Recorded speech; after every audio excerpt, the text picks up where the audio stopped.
Thanks so much, Tom. All right, well, it's time once again for our Ozarks Live Book Club. And this time around, Lauren Hunter from the Springfield Greene County Library joins me. So, Lauren, how are you? I'm good. How about you? I'm good. So 3 books you brought in today. Excited for all of these. This first one, excuse me if I say it wrong, but The House in the Cerulean Sea. Did I say it right? Cerulean. Cerulean. Okay, Yeah. Tell me about this one. So it kind of starts really utilitarian, Okay. really like in black and grays and stuff like that. And through the book, it gets bleached with color and gets like just a lot more life to it. It's a little bit more found family. Okay. And it deals with kids in an orphanage, except for it's like a fantasy novel. Okay. So basically, a lot of these kids are dealing with prejudices because they are like, they have like powers and stuff like that, and they have to be like registered and all of that kind of stuff because they're different. And then there's a little bit of a romance that comes through on it and stuff. So yeah, it's really, really cute, and it's one of my favorite books. Yeah. And I feel like what I love about this already is that there's so many different kind of messages coming from this book that you've pointed out. So what do you think people will maybe particularly love about this one? Probably the found family aspect of Okay. it. Yeah, it definitely made me cry.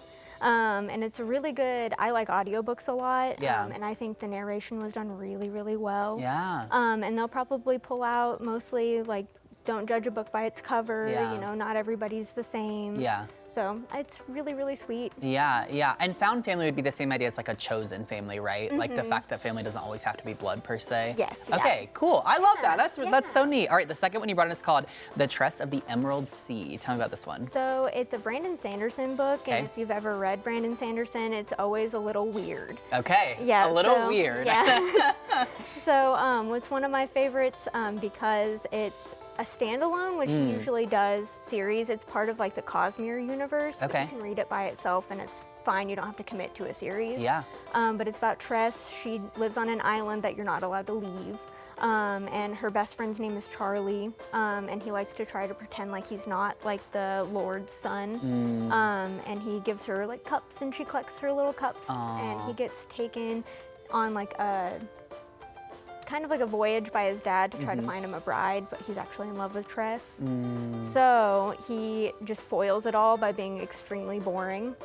And then he gets captured, so she has to find a way to smuggle herself off the island. Lovely. And it's not like water, they're floating on spores, so it's a little Okay. weird. So like a drop of water will make it like turn deadly. Interesting. So if you like sweat in the water, you're Yeah. done for. So many aspects of this kind of remind me of The Little Mermaid. You know what Yeah, I'm saying? yeah. Like, I mean, obviously the characters are a little different, and of course their storylines are different, but so I feel like if people like that and just like kind of this genre like you were speaking of, I think they're really going to enjoy this particular selection, don't you think? Yeah, for sure. It's definitely more of like it's like soft romantasy, a little bit new adult kind of thing. Yeah. Okay, I love it. All right, the Yeah. final book you brought in today is called A Darker Shade of Magic. Tell me about this one. So this one's a little bit more serious. Okay. The main character's name is Kel. He is a magician of sorts, kind of, and there's 3 different worlds that he visits. And he's the only one that can do it other than one other person. Okay. And they're like special magicians called Antari. Okay. And basically he uses his blood to like go to the different worlds and stuff. Okay. So it's White London, Red London, and Gray London. And that's the only thing that's the same in each world is London. So like what we would live in would be Gray London. Okay. Obviously, because Sure. there's no like actual magic Yeah. and stuff like that.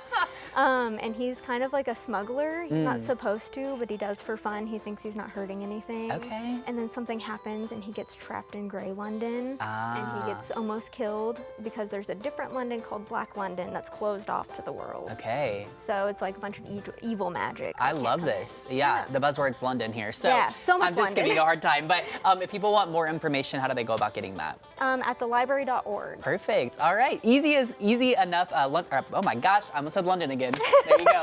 Well, Lauren, thank you so much for being here. We appreciate it. Go check out the library and go pick up a book that you want to read. It's a great place to find it, right? Yeah. So, all right, cool. Thanks for being here. Well, stick around because after the break, we've got an